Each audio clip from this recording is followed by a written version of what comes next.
Cuando los hijos de los agentes de la fundación tienen miedo de irse a la cama debido a los monstruos en la habitación, sus padres les creen. Después de todo, saben con seguridad que los monstruos existen. De acuerdo, no todos los monstruos pueden dañar a los niños. Algunos monstruos muestran más preocupación por el niño que algunos de los propios padres. Solo por su apariencia son necesarias ciertas condiciones especiales. Por ejemplo, la presencia de SCP-3892. Esto parece una manta de bebé genérica de poliéster, algodón. Calaveras de dibujos animados decoran toda la superficie roja y negra de la colcha. Se convierte en anómalo solo cuando se trata de un niño cuya edad no exceda de 10 años. Una vez que el niño se duerme y entra en la primera etapa de sueño, SCP-3892-1 aparecerá a unos 10 metros, 33 pies de distancia. Si el niño está en casa y no en la sala de investigación, SCP-3892-1 sale del armario o entra a la guardería por el pasillo. Este objeto es una criatura bastante alta. Su altura es de unos 7 pies y medio, 2 metros y 30 centímetros. El intruso parece un esqueleto vestido con una chaqueta de cuero con púas, botas de motociclista y jeans rotos. Una luz amarilla sale de las cuencas vacías de sus ojos. La criatura emite constante humo luminoso por la boca y el pecho. El aire alrededor del objeto se calienta a más de 80 grados Fahrenheit, 27 grados Celsius. Inmediatamente después de aparecer, el esqueleto se dirige hacia el niño dormido sin hacer el más mínimo ruido. SCP-3892-1 luego acuesta al niño en la cama, lo besa cariñosamente en la frente y le desea las buenas noches al niño llamándolo por su nombre. ¡Atención, por favor! Les presento mi merchandising ultra lindo de edición limitada. El juguete es súper suave y está hecho de materiales ecológicos. Ya tengo uno. ¿Quieres el tuyo? Entonces sigue el enlace en la descripción y obtén tu propio Detective Void. Después de eso, el esqueleto desaparece. Durante todo el tiempo de observación, el objeto nunca ha dañado a un niño dormido, ni siquiera lo ha despertado. Si alguien más se acerca repentinamente al amable esqueleto, la anomalía desaparece instantáneamente, independientemente de si el esqueleto completó su ritual o no. El único caso en el que el comportamiento de la anomalía resultó ser atípico ocurrió el 10 de mayo de 2018. Al principio todo fue como siempre. El esqueleto en una chaqueta de cuero envolvió al niño y lo besó en la frente. Pero luego la anomalía detectó una cámara de vigilancia instalada en la sala de investigación. El objeto miró fijamente a la lente y gruñó, y luego dijo que sabía dónde dormían los que lo observaban. Después de eso, la criatura crujió ruidosamente con cada uno de sus huesos y luego desapareció, como siempre lo hacía. Lo interesante es que antes de este incidente, así como después, el esqueleto no reaccionó de ninguna manera a los intentos de la fundación de establecer contacto con él.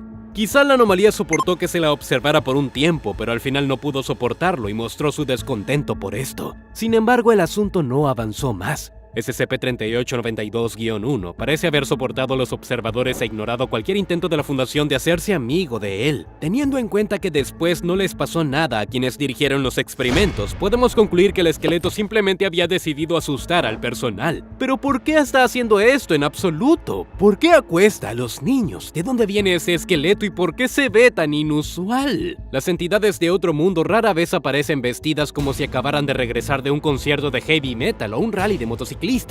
Parecen tener gustos más refinados. Por lo tanto, me aventuraría a sugerir que SCP-3892-1 alguna vez fue una persona común. Probablemente tocó en alguna banda de metal o simplemente anduvo en motocicleta en su tiempo libre. Este tipo enorme a menudo se aprovecha de su físico y se metía en peleas. Supongamos que uno de esos incidentes ocurrió en un supermercado. En el fragor de la pelea, el gran hombre derribó el pasillo sin darse cuenta de que los niños pequeños estaban parados al otro lado y no sobrevivieron. Uno de los niños sostenía el mismo tipo de manta el momento de su muerte. El motociclista podría haber tomado esta manta en un ataque de arrepentimiento. Le recordó al chico este incidente por el resto de su vida y luego se convirtió en el último refugio para el alma del motociclista. Y desde entonces se ha asegurado de que cada niño pequeño cubierto con esta manta duerma tranquilo. La situación en el supermercado es solo un ejemplo, podría ser diferente, pero creo que el principio general del encarcelamiento y la divagación del alma es bastante claro. Pero también tengo otras teorías. Es posible que SCP-3892-1 sea una especie de deidad de heavy metal y reclute a nuevos futuros oyentes de esta manera inusual. Es probable que después de que el objeto bese al niño, entre en sus sueños. El objeto es muy bueno con los niños, por lo que tienen buenos recuerdos. Cuando el niño crece y ve las ilustraciones asociadas con el heavy metal, ya tiene asociaciones agradables con el invitado de sus sueños de infancia. Y así el niño se adapta muy rápidamente a la música heavy metal, ya que lo hace sentir seguro y cómodo. Teniendo en cuenta que hoy en día la popularidad de este género no es tan alta como solía ser, puede suponer que el objeto se les aparece cada vez menos a los niños pequeños. Sí, y la manta probablemente esté bastante desgastada. Tal vez no se habría utilizado en absoluto si no hubiera permanecido en contención en la fundación. Bueno, sí, hay una discrepancia aquí. Si la manta realmente se usó para promocionar el heavy metal entre los niños, debe haber cientos de miles del mismo tipo de manta en los años 80 y 90. Una manta no podría generar tantos fanáticos del género. Así que existe la posibilidad de que la contratación de nuevos metaleros no tenga nada que ver. ¿Qué pasa si la entidad de otro mundo tiene tal gusto en música y ropa? ¿Recuerdas, por ejemplo, el objeto anómalo que se hacía llamar Zar-Magot? Esta criatura no tenía idea de lo que era una patineta, pero cuando llegó a nuestro mundo, andar en patineta se convirtió en todo el significado de la vida para ella. El mismo patrón de eventos podría haber ocurrido con SCP-3892-1. ¿Quién sabe? Tal vez cuando el alto esqueleto fue a acostar a algún niño en su siguiente visita, escuchó una poderosa nota de guitarra fuera de la ventana, y este sonido lo complació. Entonces vio cómo vestían los músicos, tomando sonidos similares de los instrumentos, y adoptó su estilo. Sin embargo, vale la pena señalar que la manta está hecha con el mismo estilo, aunque en una versión más infantil. ¿O cambió la manta cuando el esqueleto se probó el nuevo look? Es posible que la manta y el esqueleto humanoide hayan sido creados al mismo tiempo por algún taumaturgo. Compró una manta ordinaria con fragmentos para su hijo y luego lo hechizó. La vida de un taumaturgo siempre debe estar llena de varias tareas, incluidas las peligrosas. Así que el padre no siempre puede llegar a casa a tiempo para acostar al niño. Aquí es donde la manta encantada viene al rescate.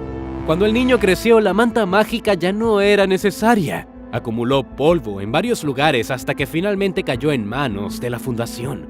En este caso, la manta anómala es algo parecido a un monitor remoto para bebés, solo que su función no se basa en tecnología, sino en pura magia. Aunque, si esto fuera cierto, el esqueleto humanoide difícilmente sabría dónde duermen los investigadores que lo observan. No habría sospechado en absoluto que estaba siendo vigilado. Esto indica que el objeto tiene mucho más potencial que un simple dispositivo taumatúrgico para acostar a un niño. A menos, por supuesto, que el esqueleto anómalo estuviera fanfarroneando. Podría haber sido programado para hablar de amenazas hacia las supuestas amenazas al niño. Aunque es poco probable que este incidente sea un signo de un programa preinstalado. Si yo fuera un taumaturgo, equiparía al esqueleto con algo más que amenazas ocasionales contra los observadores adultos. Sin embargo, independientemente de su origen, el objeto es completamente seguro. Entonces, ¿por qué no usarlo para tratar los trastornos del sueño en niños pequeños, por ejemplo? Aunque no me sorprendería si los empleados de la fundación llevan periódicamente a casa una manta anómala para acostar a un niño a tiempo. De acuerdo, esto va en contra de las reglas, pero ¿realmente nunca se violan? Después de todo, entre todas las formas anómalas de poner a dormir un niño, esta es la menos arriesgada. Y si hubiera muchas mantas de este tipo, sin duda tendrían demanda. Me pregunto si hay otras instancias de SCP-3892 y tienen el mismo estilo o cada cobija y la criatura que acuesta a los niños es diferente. Sería divertido que las mantas resultaran ser diferentes, suponiendo que existan, por supuesto. Por ejemplo, el propio Bob Esponja vendría directamente a un niño escondido en una manta con Bob Esponja. Para los niños que duermen con una manta de tema de Minecraft, vendrían creepers, solo que no del tipo malvado, sino amables y afectuosos. Sin embargo, tales reflexiones llevan a la siguiente pregunta. ¿Qué fue primero? ¿La manta o el esqueleto humanoide? Tal vez el esqueleto fue el primero. Tejió con sus propias manos la manta roja y negra y de manera anómala se volvió inseparable de su creación. También es probable el escenario opuesto. La manta apareció primero, y solo entonces el objeto SCP-3892-1 se materializó a partir de ella. O ambos fueron creados por separado y luego conectados por un tercero independiente, aunque ya lo mencioné un poco antes. También vale la pena abordar algo. ¿Los bebés saben con certeza que un monstruo de otro mundo amable pero de aspecto espeluznante los acuesta mientras se quedan dormidos? Después de todo, visita a los niños durante la llamada etapa N1 o sueño superficial. Este es el periodo de transición entre despertarse y quedarse dormido. Una persona, en nuestro caso un niño, puede ver, oír y experimentar diversas alucinaciones. A veces se le añade parálisis del sueño o sensación de caída. El niño puede murmurar algo ininteligible durante el sueño. Hablando en términos generales, mientras se encuentra en tal estado, una persona a menudo imagina todo sin la participación de anomalías externas. Por lo tanto, si un niño ve a SCP-3892-1, lo más probable es que lo perciba como parte de un sueño. Y es poco probable que el niño incluso recuerde algo sobre su visión por la mañana. Es por esa razón que no se ha recibido información sobre el esqueleto humanoide de niños. ¿No tenías una manta similar cuando eras niño? O tal vez una entidad de otro mundo también vino a ti mientras te estabas quedando dormido, te besó en la frente y te deseó buenas noches. Cuéntanos todo esto en los comentarios abajo. Tal vez podamos trabajar juntos para encontrar nuevas instancias de SCP-3892.